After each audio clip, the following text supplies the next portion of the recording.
घर से 10 मिनट का कहकर निकला था सिद्धू मूसेवाला। उसे नहीं पता था कि वो कभी लौटेगा ही नहीं।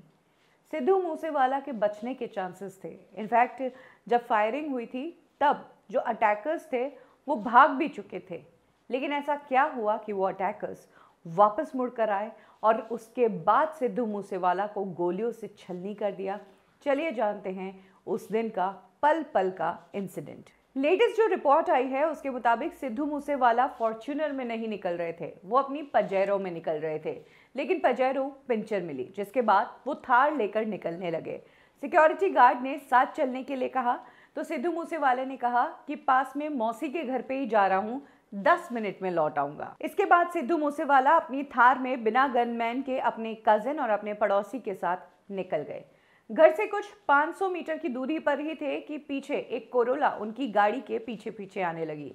सिद्धू मूसेवाला इस तरह की चीज को देखकर हैरान नहीं हुए। उनके दोस्त ने बताया कि ये गाड़ी फॉलो कर रही है, लेकिन सिद्धू मूसेवाला ने कहा कि करने दो, कोई फैन होगा। अक्सर सिद्धू मूसेवाला के साथ ऐसा ही होता था, जब भी वो घर से निकलते थे तो उनके फैंस उन्हें फॉलो करते थे, सेल्फी के लिए रिक्वेस्ट करते थे।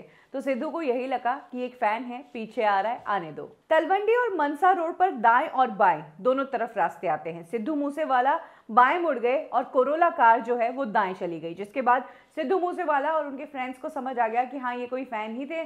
थोड़ी देर पीछा किया और चले गए। अगर वो कोरोला वाले साथ में पीछे पीछे आते तो शायद शक बढ़ता कि इतना क्या बिल्कुल पीछा कर रहा है।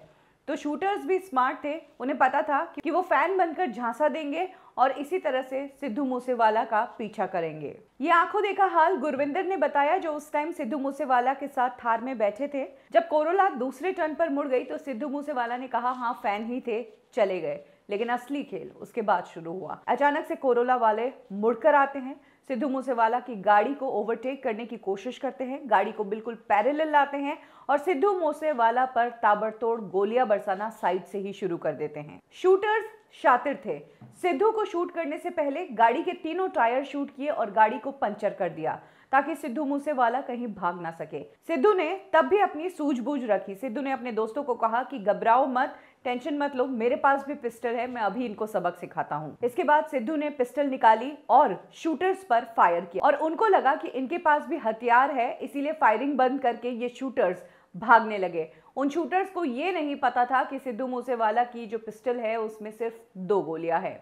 सिद्धू मूसेवाला ने एक के बाद एक 2 फायर किए और उसके बाद जैसे ही फायरिंग की आवाज रुकी और शूटर्स को एहसास हुआ कि अब वहां से फायर नहीं हो रहा है, तो वो फिर से मुड़कर आए। तब तक उनकी 2 और गाड़ियां आ गई थी और तीनों गाड़ियों ने मिलकर डायरेक्ट सिद्धू मूसेवाला को ही अटैक किया। उन्हें पता था कि सिद्धू ही गाड़ी ड्राइव कर रहे हैं, उन्हें डिटेल्स पूरी पता थी कि सिद्धू किस रास्ते से जाने वाले हैं और डायरेक्ट शूटर्स ने गाड़ी में ड्राइवर सीट पर ही अटैक करना शुरू किया। ये अटैक इतना खतरनाक था कि एक शूटर तो बोनट पर तक चढ़ गया था सिद्धू मूसेवाला को खत्म करने के लिए। इन शूटर्स के पास बहुत हाईटेक पिस्टल्स भी थी, जिससे सिद्धू मूसेवाला की जान चली गई। अगर 2 ही गोलियां चलाने के बाद सिद्धू मूसेवाला रुक जाते और तीसरा फायर ना करते तो उन्हें पता नहीं चलता कि खाली है, गोलियां नहीं है और वो शूटर्स भाग ही जाते। लेकिन जब वो खाली वाला बटन दबाया और जैसी आवाज आई, उससे शूटर्स समझ गए कि इसकी पिस्टल खाली है और वो फिर से मुड़कर आए और उन्होंने सिद्धू को मौत के घाट उतारा।